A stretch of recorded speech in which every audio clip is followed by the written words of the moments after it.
Good morning, Dan and Amy. Well, perhaps a new frontier on the drive to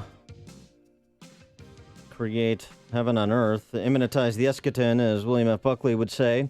This is suggesting that this new book, Weapons of Math Destruction, the author Cathy O'Neill, who is a PhD in mathematics from Harvard, suggests that my read on it is if data drives bad decisions, take away or manipulate the data. Well, let's explore this with Cathy O'Neill, said author, book, Weapons of Math Destruction. Now, Miss O'Neill, thanks for joining us. Appreciate it. My pleasure. So is my suggestion as to the thesis of your book fair or unfair? Well, I think what you said was take away the data. Is that right? Yeah, or manipulate it. Is this problem? Or manipulate it. Yeah. I probably would. I would probably not want to go back to the time when human beings were making lots of sensitive decisions without much oversight. The problem is right now we've had sort of algorithms that take over human decision making in sensitive moments, like getting a job or sentencing people to jail. And my contention is that those algorithms are not inherently fair and objective, but rather we need to make sure that they're doing what we expect them to do at all times. So my first solution would be to basically to develop tools that would allow us to make sure that these algorithms are being fair. Right now we just kind of throw them out there and assume they're working well, and I think that's not good enough. Well, can you give an example? Yeah, an example I wrote about in my book is a personality test that lots of people have to take. In fact, 60% of prospective employees actually have to go through personality tests to get into the interview.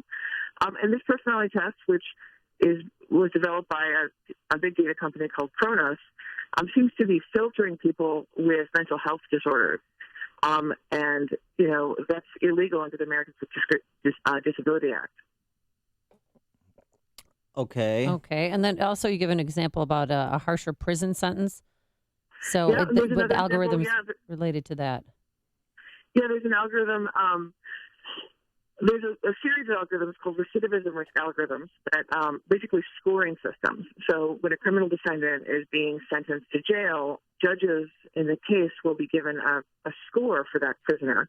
If they're higher risk of coming back to jail, they'll be sentenced to longer time in jail or prison.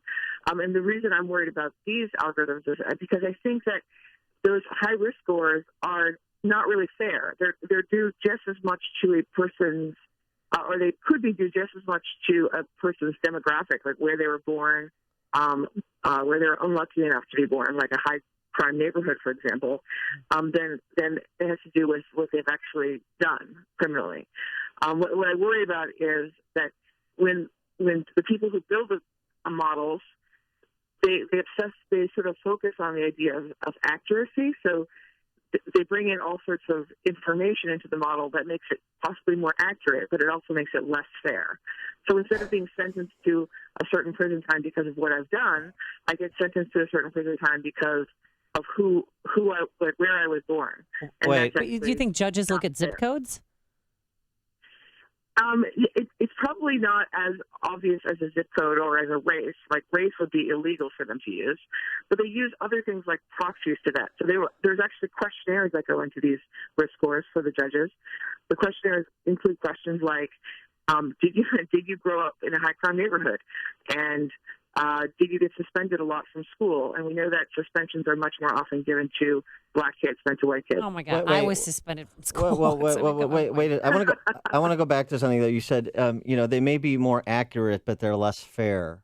So if accuracy is to be subordinated to fairness, and yet you want these outcomes to be more objectively fair, how is that possible? Aren't you imposing a subjective standard of fairness on the issue of accuracy and thus the corresponding results? Yeah, it's a good question, and it's one of the most difficult questions to answer. I kind of the point of my book is that we always embed a concept of morality in these models, but we shouldn't be doing that by ourselves. Right? Data scientists are not experts on fairness. So we should really be having a discussion with the general public about what we care about, what we think is fair, and then we should sort of very explicitly embed that into the algorithm rather than just having a sort of a default fairness, I would call it, be inferred from the algorithm by sort of our focus, which is typically on accuracy. I think there's always a trade-off between fairness and accuracy. Let me give you another example. With credit scores, the FICO credit scores that everybody has, there are laws around that say they're not allowed to use certain information. They're not allowed to use race. They're not allowed to use gender. If they were allowed to use race and gender, the credit scores might be more accurate as a prediction for future payments.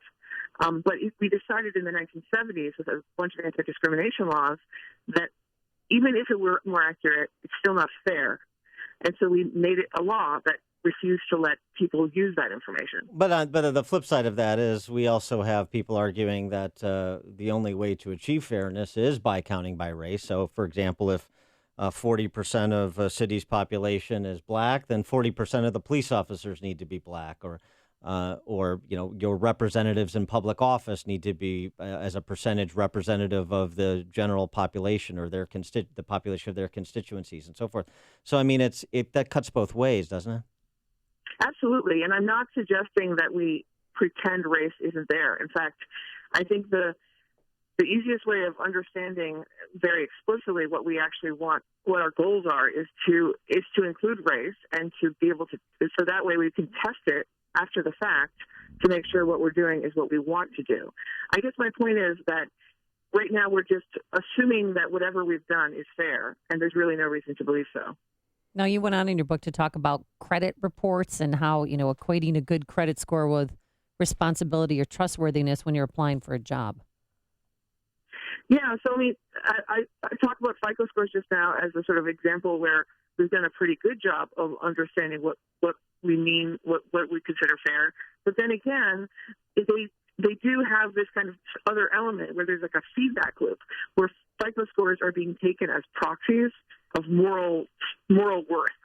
So we have a whole industry of people that use FICO scores for other things besides paying back loans.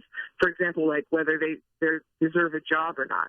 And that what that does is creates a poverty trap in the sense that if someone gets a lower credit score because they got sick and they were unemployed, then it's much harder for them to get another job because they have a low credit score, and then they end up getting even lower credit scores. So there's a kind of cycle.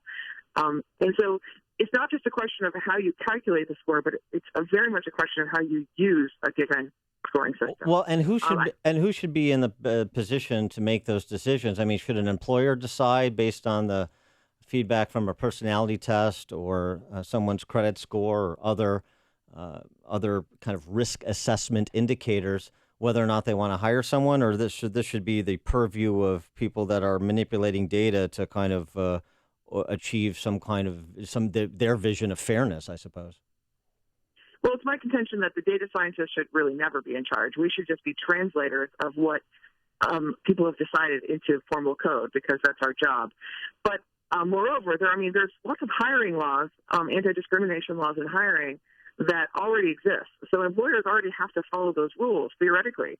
The problem is that with these algorithms, because regulators are kind of stymied by them, they're kind of intimidated by the mathematics, they don't actually even question whether these algorithms are discriminating. So that's one of the main goals of my book, is to sort of point out to everyone, including the regulators, hey, this is something that it's just a decision-making process built in a black box way that no one really totally understands, and it absolutely deserves scrutiny.